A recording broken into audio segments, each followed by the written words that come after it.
Over the weekend, New York City, the Bronx specifically, was the site of an absolutely devastating fire. 19 people, as of the most recent accounting, have already been listed as having been killed by this fire, including 9 children. Literally dozens of additional people were injured, and we want to give you the details. This is a fight that, as you've probably read, started as a result of a space heater that was left unattended.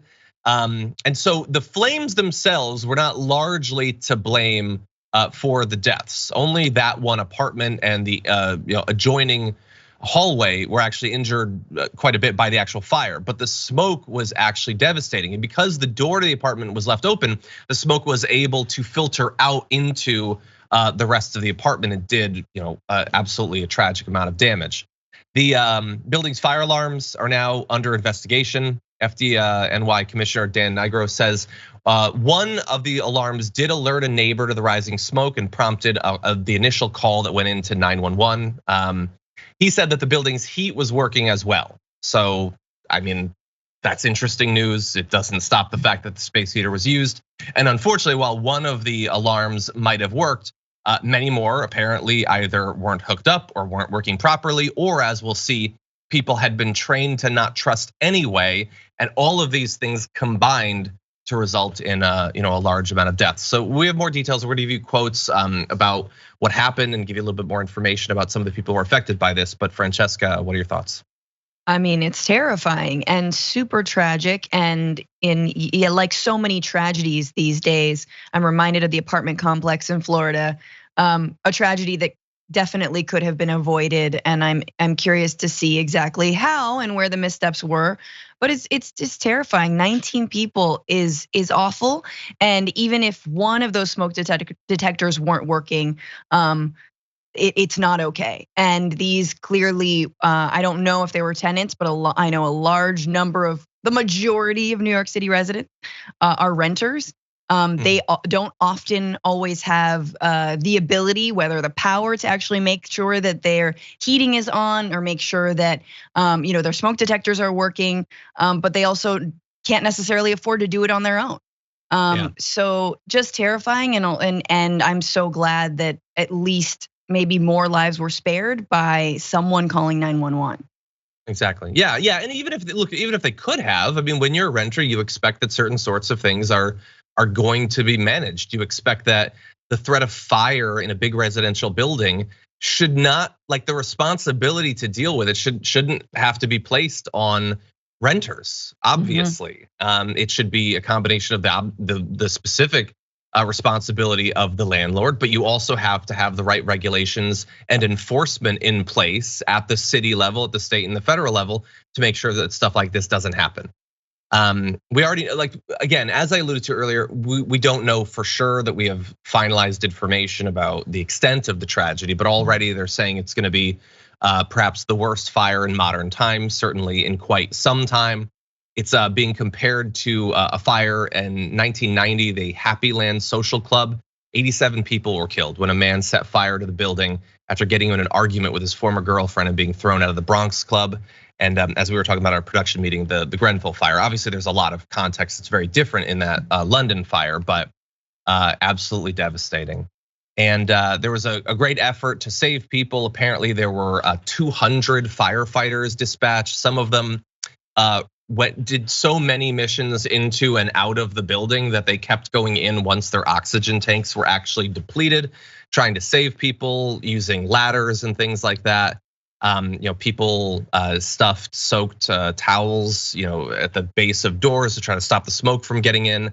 But at a certain point, especially if you live in one of the upper levels, once the smoke has sort of saturated the stairwell, you pretty much have to hunker down in one of your rooms. And apparently the survival rate for people who did that was better than those who tried to escape.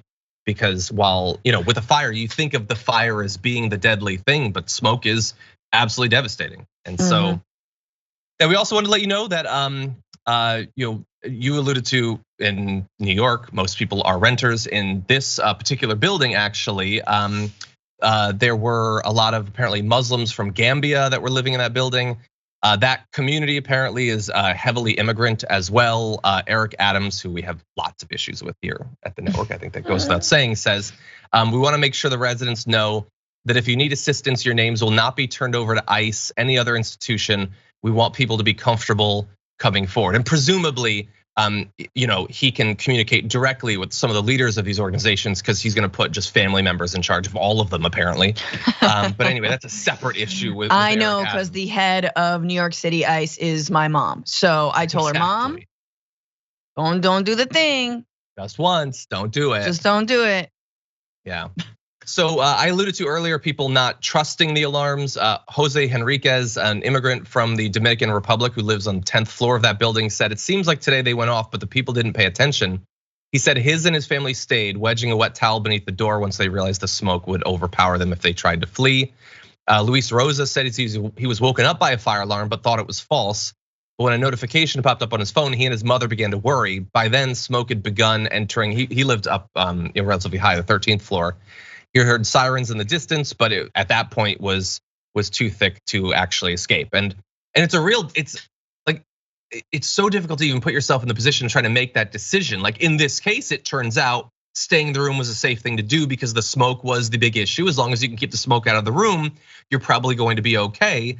But if the fire was actually more significant than it turns out that it was, that could have been very difficult. These are literal life and death decisions that people had to make. And so that's one of the things that makes this, like the more you find out about this event, it just makes it so difficult to process. Yeah, and obviously, what kinds of information are the renters being given when they move in? And especially if they're, maybe undocumented, they're from another country, they're immigrants. We understand in this country that those are the people who are put in the most precarious housing situations. I'm not saying all were, but it is very easy to just not explain to people either their rights, which happens all the time with undocumented and immigrants in this country, but also explain to them just basic safety measures, making sure they understand it, making sure they're aware.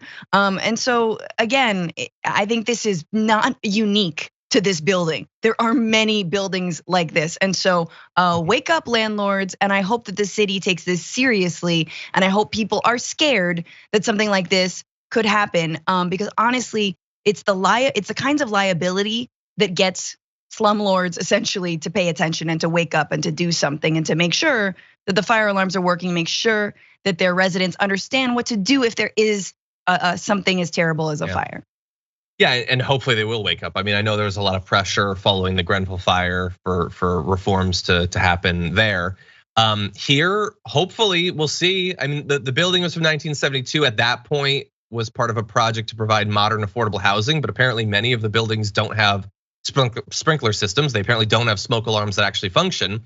One would hope that coming out of this, regrettably after rather than before, they'll actually do something to address these issues. But we also know lots of people died in Texas following infrastructure failures, and they haven't done literally anything to make it less likely that happens. So this is exactly the sort of situation where the infrastructure and the oversight was clearly lacking. Lives could have been saved if we took that more seriously. We have an opportunity to, but will people? We'll have to see.